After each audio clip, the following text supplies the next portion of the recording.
Muy bien, estamos en la segunda hora de transmisión. Alice, llega el Comercio TV. Así es, con mucha más información, así que les damos la bienvenida a todos aquellos amigos televidentes que a esta hora se están levantando y que se están uniendo a nuestra señal. Y claro, hay que hacerlo con mucha energía, con altivez, con ganas de trabajar. Entramos a la última semana de este mes de octubre y también viene un feriado largo, así que hay que ir preparando todo lo que va a ser estos días y también el feriado, ¿no? Hay que planificar las actividades, así es, y sobre todo terminar este mes con buena energía. Sí, necesario, un mes en el cual también tuvimos algunos días. Percances, algunos días difíciles, así que esperemos este nuevo mes sea todo positivo en cambio. Pónganle en pantalla el tráfico a esta hora en la ciudad de Quito. Mire usted, rojo. Complicado el tráfico. Complicadito, lunes, la bajada a la autopista, la vía que une a la autopista Rumiñahui y la Simón Bolívar, está complicadito de tráfico. La José María Velasco Ibarra presenta tráfico de norte a sur, pero fuerte, mucho tráfico de norte a sur que les lleva a estar congestionado también el Ladrón de Guevara, algo de la Toledo, y claro, toda la vía que va hacia la avenida 6 de diciembre y Patria está congestionada. Si usted puede ver, mire, esta es la 6 de diciembre que va a la Gran Colombia, y la Gran Colombia también presenta tráfico incesante. La avenida Occidental o la Mariscal Sucre tiene tráfico en gran tramo desde el sur de la ciudad, desde la Alonso de Angulo, se presenta muchísimo tráfico por esta vía que recorre la buena parte de la ciudad de norte a sur y sur-norte. Miren ustedes cómo está. Igualmente la bajada de esta avenida La Gasca también tiene tráfico, extrañamente La Gasca tiene tráfico a esta hora. Varias vías de Quito en el centro norte presentan muchísimo tráfico. Miren ustedes, esta es la Robles y Wilson en el centro norte de la ciudad de Quito. Ahí estamos viendo la avenida Colón, La Coruña. Ahí vamos a revisar también el túnel Guayasamín, donde a esta hora en cambio el túnel no presenta mucha carga vehicular. La 6 de diciembre por tramos y le doy al Faro también por tramos, está con muchísimo tráfico. Si revisamos la Simón Bolívar, miren ustedes, ese es el mapa de la Simón Bolívar, no existe mayor carga, la carga moderada la que estamos viendo. Esta es la vía La Ruta Viva, en la cual en ciertos sectores de la ciudad tenemos, de esta vía tenemos algunos problemas. La Interoceánica tiene más tráfico a esta hora, así está la capital de la República, en este día encendiéndose con mucho tráfico. Miren ustedes, de E35, la vía que une a la Garo Plaza Lazo, también presenta mucho tráfico, y muy al norte, muy al norte, pues la Yanacoto en el norte está con tráfico complicado. Así que por favor, este es el mapa del tráfico en la ciudad de Quito. Si usted está por salir, predispóngase a disfrutar de unos minutos de congestión, mi querida Ale. A salir con tiempo de su casita, no hay más, y ya ve, ahí esas son las calles que están mayormente congestionadas en la ciudad, así que a tomar mejor vías alternas y así usted llega a tiempo a su destino. Bueno, hay mucho para contarles. Y les vamos a contar que líderes de organizaciones sociales, pueblos y nacionalidades indígenas conformaron el denominado Parlamento Popular, en el cual se elaborará una propuesta de modelo económico encaminada a superar la crisis económica. Con un ritual de purificación espiritual se instaló el denominado Parlamento Popular, convocado por la Confederación de Nacionalidades Indígenas del Ecuador, CONAIE, con el objetivo de armar una propuesta de modelo económico que combata la crisis que atraviesa el país. Nos hemos convocado, compañeros, para trabajar, para pensar, para discutir, para debatir un proceso importante, para discutir un nuevo modelo económico de nuestro país. Muchos no hemos sido oídos durante estos 12 años de década ganada. Pero creo que hoy, hermanos, tenemos que romper. Cita de trabajo que se desarrolló a puerta cerrada, a la cual asistieron representantes de organizaciones sociales, sindicales, pueblos y nacionalidades indígenas de las 3 regiones, así también estudiantes, activistas políticos y más sectores. En este marco ya se barajean algunas propuestas con miras a una mayor recaudación para el fisco. Ya se ha hablado el tema de las personas que tengan vehículos más de 50.000, 60.000 dólares, se ha hablado del tema también la reducción del salario, se ha hablado también la renegociación del petróleo. Esta convocatoria será luego de que el Consejo Ampliado analizara el avance del nuevo decreto en el cual se regularán las tarifas de los combustibles y una evaluación de los 11 días de protesta. Nos han calificado de cualquier forma, compañeros, y con lágrimas hemos dicho: no somos de esos pueblos, no somos terroristas, No somos guerrilleros, no somos subversivos, somos pueblos valientes que con dignidad reclamamos el respeto de nuestros pueblos, compañeros y compañeras. Aunque no se detalló una fecha exacta, la propuesta que de aquí resulte se presentará en la mesa del diálogo. En Quito informó Adriana Rojas. Y el Frente Unitario de Trabajadores de Pichincha, en conjunto con la Unidad Popular, anunciaron que tienen lista su propuesta para la reforma laboral. Además, están a la espera del anuncio del nuevo decreto ejecutivo que reemplazará al 883 para tomar las respectivas acciones. ¿Qué es lo que demandamos del gobierno nacional? El respeto a la estabilidad laboral, el respeto a la jubilación, el respeto a la contratación colectiva planteada desde la Organización Internacional del Trabajo. Vamos a esperar a ver cómo sale el decreto, en qué medida se afecta al pueblo. Vamos a estar vigilantes de cómo viene la proforma presupuestaria, a ver si el gobierno cumple con educación, con salud, con las universidades, con las alcaldías y prefecturas.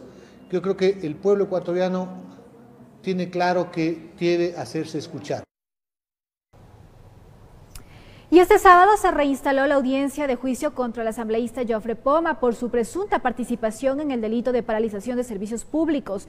Debido a la cantidad de testigos, la diligencia se suspendió y se tiene previsto que se reinstale este martes 29 de octubre para dictar sentencia.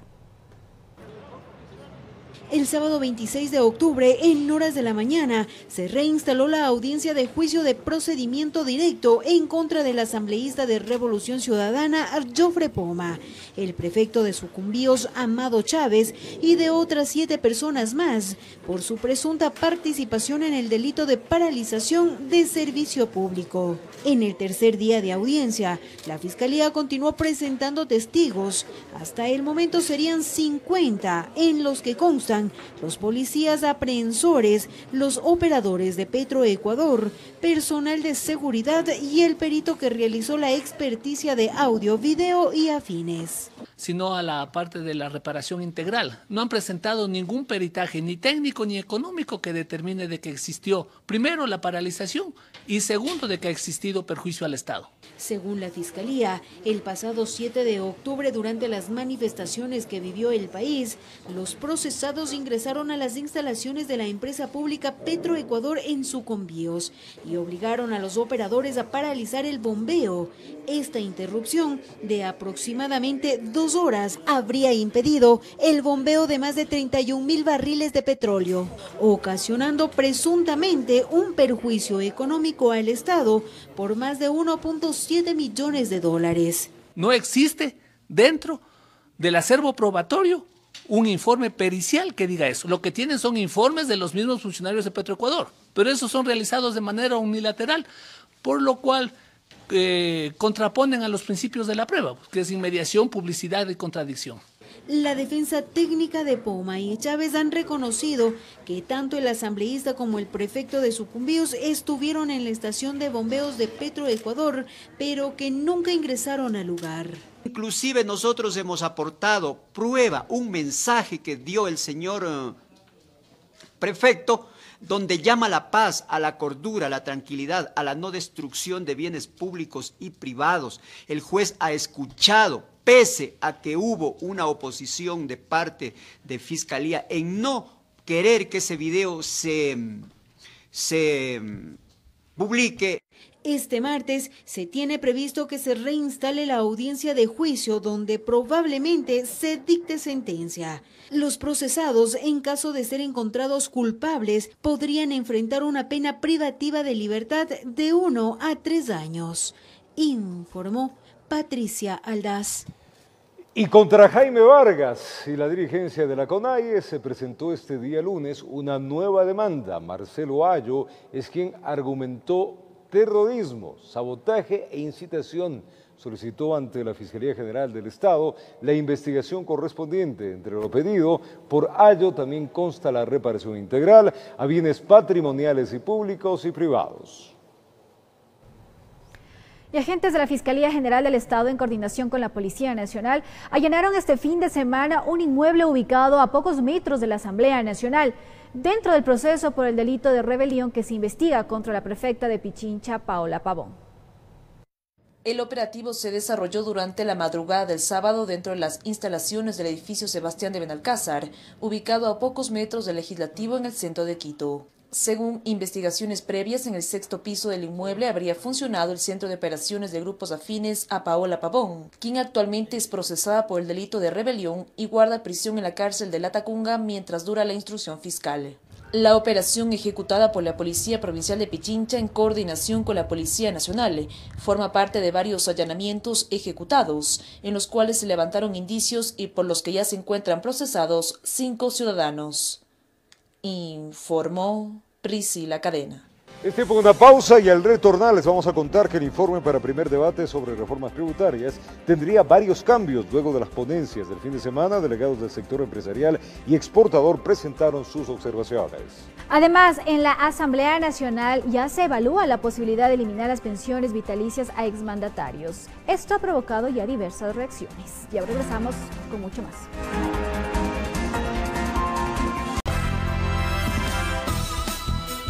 Como siempre, amigos, es un grato placer acompañarles en nuestras diferentes señales satelitales en cable, señal abierta en el país y en el mundo entero. El informe para el primer debate sobre reformas tributarias tendría varios cambios. Luego de las ponencias de este fin de semana, delegados del sector empresarial y exportadores presentaron sus respectivas observaciones de este proyecto. En la sesión también estuvieron presentes varios ministros de Estado. Veamos. En las ponencias ante la Comisión de Régimen Económico, los delegados del sector empresarial y de exportadores resaltaron varios puntos del proyecto como la eliminación del anticipo del impuesto a la renta. Hay otros que les causa preocupación enmarcados en el ajuste tributario a la venta de inmuebles, además sobre los dividendos y ganancias de capital del extranjero. Si es que nosotros ponemos impuesto a la renta pagado por personas naturales en lo que tiene que ver con la transferencia de dominio, lo que estamos haciendo es afectando a uno de los sectores más importantes del país, que es la construcción. Nos parece que el impuesto de 10% a dividendos pagados en el exterior debe eliminarse, esta disposición, porque también tiene una afectación sobre la inversión extranjera directa y también la limitación de la exención del impuesto a la renta para las ventas ocasionales de inmuebles. A estas inquietudes, el ministro de Producción, Iván Ontaneda, ratificó que el proyecto de ley de crecimiento económico enviado por el Ejecutivo beneficia al sector productivo con incentivos. El anticipo del impuesto a la renta, que también era pedido por esos sectores, la reducción de arancelarias, la reducción de tramitología que está yendo directamente a favorecer ¿a quién? Al comercio, al sector de la construcción. En este sentido también se refirió el viceministro de Finanzas, Fabián Carrillo. Mencionó que la propuesta de bajar del 5 al 2.5 el impuesto a la salida de divisas no repercutiría en la importación de materias primas y bienes de capital. Y respetando el criterio de las cámaras, nosotros creemos que es algo que más bien ayuda a la productividad y competitividad del país. Según el presidente de la comisión, Daniel Mendoza, en las intervenciones de representantes de ciertos sectores hay un criterio en común. Es la necesidad de fortalecer y blindar la dolarización. Eso incluye una cantidad importante de reformas. Se espera que el informe del proyecto esté listo hasta la próxima semana para el primer debate. Esto se deberá dar antes de que se inicien los 4 días de feriado que tenemos. El proyecto de ley de crecimiento económico fue enviado a la Asamblea con carácter de urgente. Informó Priscila Cadena. 7:19 en la mañana, tras los cuestionamientos de la Federación de Cámaras de Comercio a la reforma tributaria, el ministro de Finanzas, Richard Martínez, señaló que la contribución que deberían pagar las empresas que vendan más de $1 millón anuales les representarán valores manejables. Veamos. Una discusión un poquito más profunda de lo que... Las observaciones salen del mismo foro que presidió antes de su designación y señalan la contribución de las empresas cuyas ventas anuales superen $1 millón afectan la competitividad.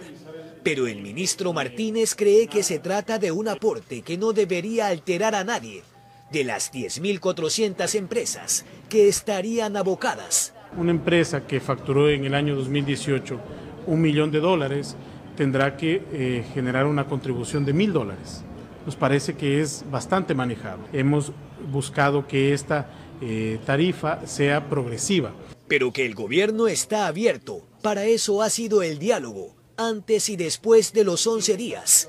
Insistió además en los beneficios para las pequeñas empresas. Estamos creando un sistema simplificado de tributos. ¿Qué implica esto? Que las microempresas pueden acogerse a este sistema para que tengan menos tramitología. Sobre el decreto que sustituirá al 883, precisó que en el caso de las gasolinas extra y eco, se analiza establecer una tarifa diferenciada únicamente a las actividades comerciales y productivas, pues hoy el egreso total asciende a 400 millones. Lo del diésel es más denso. Genera un egreso de casi $1.000 millones.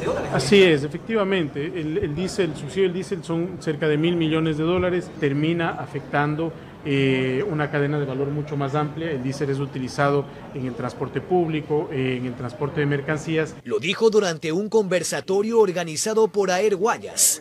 Finalmente cuestionó la campaña de desinformación ni noticias falsas. No es cierto tampoco que el gobierno quiere reducir los salarios, no es cierto que se va a subir el IVA. Sobre un proyecto que dice, solo busca el crecimiento económico, informó Jorge Escobar. Y hoy en el Comercio TV, en nuestro segmento, el invitado Miguel Rivadeneira entrevistará a Fausto Cobo, parlamentario andino y coronel en servicio pasivo, con quien se analizará el mensaje del ministro de Defensa y del comandante general de la Fuerza Aérea sobre la insurgencia y un plan de desestabilización. Recuerde, la cita es en pocos momentos en el Comercio TV. No se despegue de nuestra señal. Vamos a contarles ahora que en la Asamblea Nacional ya se evalúa la posibilidad de eliminar las pensiones vitalicias a exmandatarios. Si estos han reaccionado de manera diversa sobre este tema. Veamos. La Comisión de Trabajadores tramita 5 proyectos de ley para reformar o derogar el artículo 135 de la Ley de Servicio Público, que establece el pago vitalicio de una pensión a las máximas autoridades del Estado. Es así que de las arcas nacionales se paga cada año más de $1 millón a expresidentes y exvicepresidentes. Este dinero en varios casos es recibido por hijos o esposas, como por ejemplo, en la lista de beneficiados consta Rosa Puley, esposa del expresidente Abdalá Bucaram, Paola Mawat, hija del expresidente Yamil Mawat, y Pierina Correa, hermana de Rafael Correa. Cada una recibe $4.226.25, que corresponde a la pensión. Los financieros, previo a hacer el pago, previo a hacer constar en la lista, debieron solicitar todos los documentos de soporte conforme determina la norma de control. A decir de Paola Vintimilla, proponente del proyecto de ley cuando era asambleísta en 2018, que hayan estas beneficiadas contraviene la norma, pues la LOCED establece en el artículo 136 que el beneficio se dará a terceros si es que el expresidente o vicepresidente ha fallecido, sus hijos son menores de edad o tienen alguna discapacidad. Les pido, hagan una investigación profunda, pidan a la Contraloría que se investigue por qué se les está otorgando estos dineros. Pero además de la inconformidad por el beneficio a terceros o que la pensión la reciban exmandatarios que no terminaron sus periodos, también se cuestiona el caso de Jorge Glass, quien recibe como ex vicepresidente su pensión, pese a haber sido procesado y sentenciado por el escándalo de Odebrecht. Entre los exmandatarios hay diversos criterios sobre si procede o no el retiro de sus pensiones. Abdalá Bucaram lo rechazó de plano. La pensión que me dan, deberían pasar 100 años de cobro para poder cubrir la deuda que absorbí en 20 años de exilio. Mientras que Lucio Gutiérrez se mostró a favor de la eliminación. Está bien que eliminen las pensiones vitalicias, pero está mal que se dejen utilizar y que no se recupere $1 del dinero robado. Pero por su lado, el expresidente Correa no se ha pronunciado ni a favor ni en contra. Lo que sí es que aclaró que su hermana Pierina no se beneficia de esta pensión. Pierina Correa no es beneficiaria de nada. Es mi pensión, que pedí que la depositen en su cuenta porque no resido en el país, pero necesito pagar abogados y otros gastos en Ecuador. Informó Carolina Basante. Seguimos con más información. Varios representantes de la Coordinación de Maestros Jubilados del Magisterio denunciaron una supuesta falta de pago de los incentivos jubilares. Sin embargo, el Ministerio de Educación aseguró que el Gobierno Nacional ha cumplido con los desembolsos de acuerdo al cronograma establecido. Varios representantes de la Coordinadora de Maestros Jubilados de algunas provincias del país anunciaron que menos de la mitad del total de exdocentes del magisterio a escala nacional han percibido su incentivo jubilar. Esto luego de que en el mes de julio se declararan en una huelga de hambre. Estamos comprobando en las provincias que no se está cumpliendo el acuerdo, El acuerdo lo señala con toda claridad el pago a todos los maestros jubilados desde el 2008 hasta el 2019. De acuerdo al gremio, al parecer las validaciones de documentos entregados por los maestros jubilados en los distritos y zonales han demorado, por lo que no se ha podido aprobar en los ministerios de Educación y Finanzas el desembolso del dinero. A mis compañeros jubilados desde el 17 hasta el 19 no se les recibe los documentos para avalizarles y legalizarles el pago al que tienen derecho. Sin embargo, la ministra de Educación aseguró que el gobierno nacional ha cumplido con los pagos de acuerdo al cronograma establecido para este año. Y hemos cancelado a más de 18.000 jubilados, más del 75% de los jubilados han sido beneficiarios. La secretaria de Estado enfatizó que el gobierno respetará el acuerdo llegado con la Coordinadora de Maestros Jubilados, pues existe el dinero necesario para realizar los desembolsos. 350 millones de dólares más 10 millones en efectivo, que son los que ya están terminando de pagarse hasta que acabe el año. Después del resto, si es que queda un restante, irá para el 2020. Informó Sofía Vintimilla.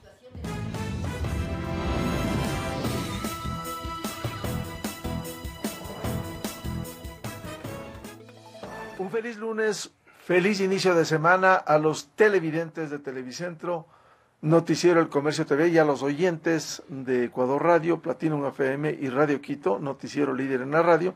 Este lunes queremos iniciar esta entrevista con el coronel Fausto Cobo, ex miembro de la Fuerza Terrestre Ecuatoriana y hoy parlamentario andino, a propósito de la secuela de lo que ocurriera con ocasión del último levantamiento indígena, esta acción inédita en el Ecuador, estas acciones violentas que el propio jefe de la Fuerza Aérea Ecuatoriana la semana anterior, a propósito del 27 de octubre, Día de la FAE, expresara que hay un plan regional de desestabilización, que se ha intentado socavar la democracia con criterios extremadamente ideológicos. ¿Qué piensa el coronel Fausto Cobo frente a esta realidad que ha puesto también a cambiar a Fuerzas Armadas luego de lo que ocurriera en el nefasto gobierno anterior? Buen día. Buenos días, muchas gracias. La evaluación correcta de un sistema de seguridad es cuando sus acciones previenen, no cuando después de los hechos se analiza y se emiten denuncias, se emiten opiniones quejándose o lamentándose lo ocurrido. ¿Para qué sirve la inteligencia?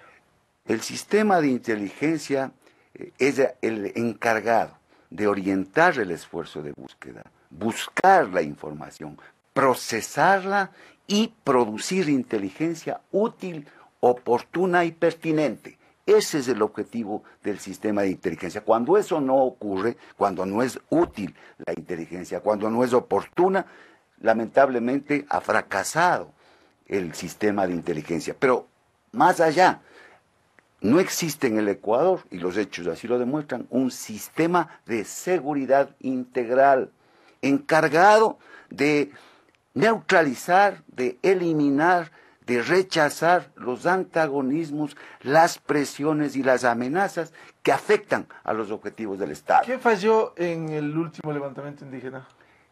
En varios aspectos, por ejemplo, el de inteligencia. No existió inteligencia oportuna. No se reunió el Consejo de Seguridad Pública y del Estado para tomar la decisión. Lo que fue el Consejo de Seguridad para tomar la decisión de dejar sin efecto los subsidios de la gasolina.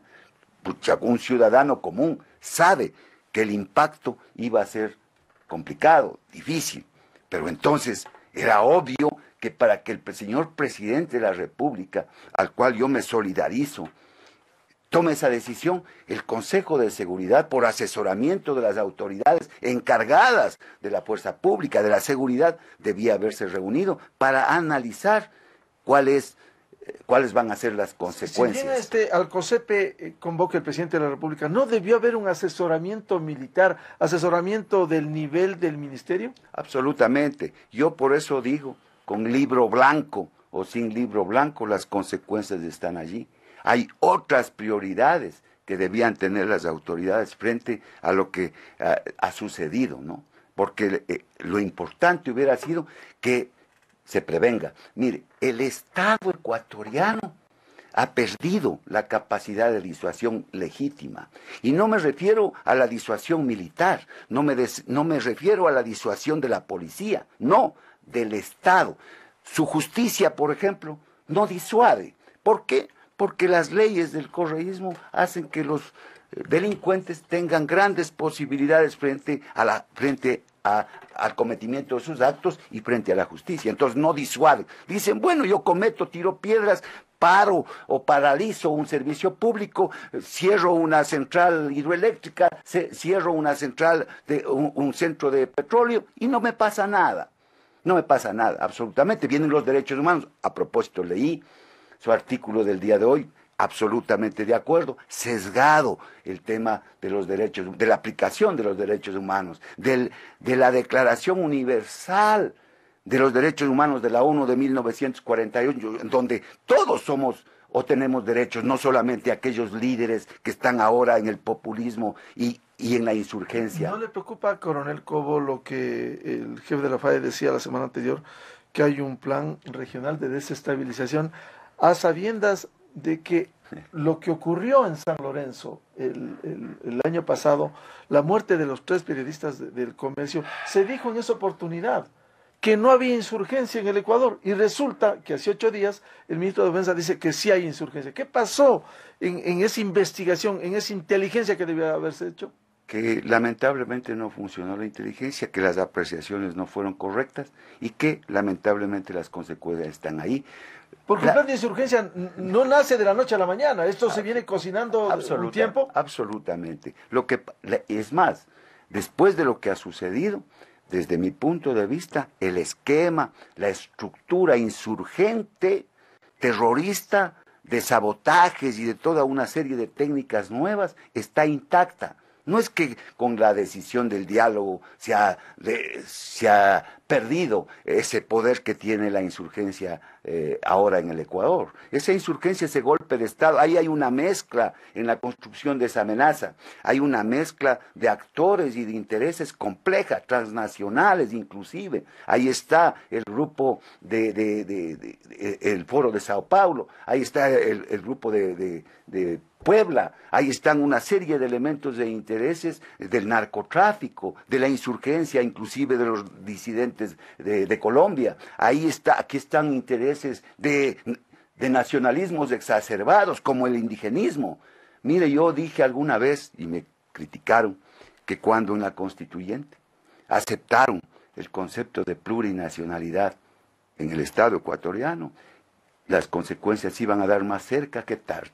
Porque la nacionalidad o la nación es uno de los elementos estructurales de un Estado, pero también hay territorio, y el otro es la institucionalidad. Y entonces ahora, ¿qué reclaman los indígenas? Territorio. Dicen, mi territorio, no, ahí está el petróleo, dice, yo dicto las normas. Un Estado dentro de otro Estado. Un Estado dentro de otro Estado. Y ahí están las consecuencias de aquellos que estaban en la Constituyente y no defendieron claramente el Estado unitario. ¿Qué hacer, coronel Cobo, frente a esta gran amenaza que hoy ha quedado al descubierto? Recordemos que en el 2009 se puso en vigencia el Código Orgánico de Seguridad del Estado. Allí le quitó, el prófugo en Bélgica le quitó al país la inteligencia directamente, Fuerzas Armadas, Policía Nacional, y concentró en el jefe de Estado el control. Eso dice la ley. Entonces, ¿cómo recuperar la institucionalidad? Mire, el sistema de inteligencia es una prioridad importante para tecnificarla y profesionalizarla nuevamente. Que trabaje para los intereses del Estado, no para los intereses del gobierno solamente, o del presidente solamente, sino del Estado, los grandes intereses del Estado, previniendo, haciendo un despliegue en todo el territorio nacional e inclusive en el exterior a través de nuestras embajadas, que son las mejores agencias, las más confiables, para nuevamente lograr darle al gobierno, darle al Estado un tiempo y un espacio de prevención. Sin inteligencia se da palos de ciego. Este gobierno ha estado siempre a la defensiva y sigue a la defensiva. ¿Cómo se demuestra que está a la defensiva? Sencillamente porque perdió la iniciativa. Cuando usted pierde la iniciativa, se encuentra a la defensiva y el Estado está a la defensiva. Las declaraciones del comandante de la Fuerza Aérea, del ministro de Defensa, son declaraciones a la defensiva. Entonces hay que recuperar esa iniciativa. Pero mire usted, esta es una de las vulnerabilidades. Ley sobre inteligencia, 1 año sin ser tratada. Pero no solamente esa, sino que está siendo tratada la reforma a la Ley Orgánica de la Defensa Nacional. Está pendiente de la Asamblea Nacional, pero también de los proponentes. Porque si usted deja allí y dice ya he cumplido, bueno, entonces la agenda la marcan los sectores que presionan. ¿Por qué no se ha presionado? ¿Por qué la institución militar y policial y el Frente de Seguridad no ha presionado para que le den a las Fuerzas Armadas, por ejemplo, una ley de personal y disciplina para volver nuevamente a encauzar a la institución después de lo que dejó haciendo el correísmo? Incluso, ¿qué se ha hecho con la ley mal llamada de fortalecimiento del ISFA? Que fue la destrucción que hizo Correa contra los militares. Patiño, pues. Ahí está la mano de ese ser ya oscuro que ahora anda correteando por ahí, por Centroamérica. Mire, ahora también nos ha dado la oportunidad, veamos las cosas buenas. Se han quitado la máscara muchas personas, muchos políticos se han quitado la máscara, porque este es un conflicto que no da posibilidades de neutrales. Cuando un conflicto es de alta intensidad por sus objetivos, por lo que se disputa, en este caso, la unidad del Estado, la unidad del pueblo ecuatoriano, la racionalidad en la solución de los conflictos. Cuando eso sucede, no hay posibilidad de medias tintas, es decir, ni de aquí ni de allá. No, hay que tomar partido. Hay que tomar partido ahora por la gran mayoría de ecuatorianos que fueron vulnerados y secuestrados por un grupo de conspiradores insurgentes, saboteadores que ahora corretean por las alcantarillas y se meten en las embajadas o salen del país correteando. Esa es la verdad. Hay que ponerse o del un lado o del otro lado. En mi caso, yo defiendo la institucionalidad, defiendo la soberanía de mi país, la unidad de mi país. No creo que sea permitido que un grupo de indígenas le digan al presidente de la República patojo tal y cual, o que secuestren a miembros de las Fuerzas Armadas, que no dispararon, han reprimido, posiblemente sí, porque caso contrario, pues sencillamente quemaban Quito. ¿Qué querían que hagan los indígenas? ¿Que les aplaudan? Eso querían y eso han permitido. ¿Por qué? Porque hay que ser condescendientes con los legítimos derechos de las personas de reclamar, pero no con aquellos que van más allá, que vulneran los derechos de los otros. Y ahora la Defensoría del Pueblo y las organizaciones de derechos humanos solamente, sesgadamente, como el título de su artículo dice, atacando y vulnerando los derechos de la gran mayoría de ecuatorianos y de la fuerza pública. ¿Cómo recuperar el control que usted dice y enfrentar este plan de desestabilización que usted dice que está allí, que no se ha arreglado con el diálogo? Primero, la inteligencia. Segundo, recuperando, dando seguridad jurídica a la fuerza pública, para que no suceda lo que dice tardíamente el comandante de la Fuerza Aérea, que dice que hay un oscuro, complejo o difícil análisis de la aplicación progresiva de la fuerza. ¿Sabe cómo se soluciona eso? Con ley, poniendo una norma en qué consiste, pero además de eso, además creando doctrina. Yo me imagino que ahora estarán haciendo un análisis en los institutos militares, en los institutos de seguridad, en los estamentos de Estado Mayor, para generar doctrina y poder emplear adecuadamente los medios disponibles. ¿Eso no se perdió en la época anterior? Claro, pero hay que recuperar, pues. Ya han pasado 1 año o 2 años, pues, y no han recuperado. Que están esperando nuevamente que haya otro acontecimiento. Es decir, con el libro blanco esto no se arregla. Vea, con libro blanco o sin libro blanco, ahí están las consecuencias. Entonces, hay que dar prioridades. Vea un concepto fácil y concreto de lo que es estrategia. Es el arte y la ciencia de definir prioridades en el tiempo y en el espacio. Y esas prioridades para escoger los medios. ¿De qué sirve ahora tener submarinos, por ejemplo? Frente a una amenaza que amerita otro tipo de medios. Una amenaza diferente. Compleja. No está identificado el enemigo. pero absolutamente hay que definir esa compleja amenaza. También yo participo, discúlpeme Miguel, porque esto creo que es importante. Ha habido una oposición a veces un poco testaruda de que las Fuerzas Armadas no deben intervenir en la seguridad interna. Bueno, es que los requisitos de inseguridad amerita que las Fuerzas Armadas se empleen en seguridad interna. ¿Y cómo interna. recuperar las capacidades de Fuerzas Armadas tan debilitadas? Analizando las amenazas y dando prioridad con los pocos recursos que tenemos, con doctrina, con voluntad de lucha. ¿Cómo se disuade? ¿Liderazgo? Desde luego. Mire, ¿cómo se disuade? ¿Qué es la disuasión? La disuasión no son los medios solamente, es la voluntad de emplear los medios. Pero cuando usted ve a los militares con las tanquetas en la calle, ¿no es cierto? Y el pueblo asimilando que no las van a emplear, entonces ¿de qué sirve? No disuaden, porque no hay voluntad de emplear los medios. No se tomó una sola iniciativa antes de que lleguen los indígenas a las ciudades. No se hizo nada por desarticular la movilización, la concentración y el despliegue de los indígenas que venían anunciando y pasando por las ciudades, sin necesidad de disparar. Se debía haber tomado las medidas para desarticular esa posibilidad de que se llegue a la ciudad y se arrase con la ciudad y se ponga los derechos de los ciudadanos, de la gran mayoría, en cuestionamiento y secuestrados. El coronel Fausto Cobo, parlamentario andino, exmiembro de la Fuerza Terrestre Ecuatoriana, en el noticiero El Comercio TV a través de Televicentro. Un feliz lunes. Y en las radios, Platinum FM y Radio Quito, noticiero líder en la radio, continuamos este diálogo. Un feliz lunes, insistimos, y quienes deseen las entrevistas en la página web de El Comercio. Permiso.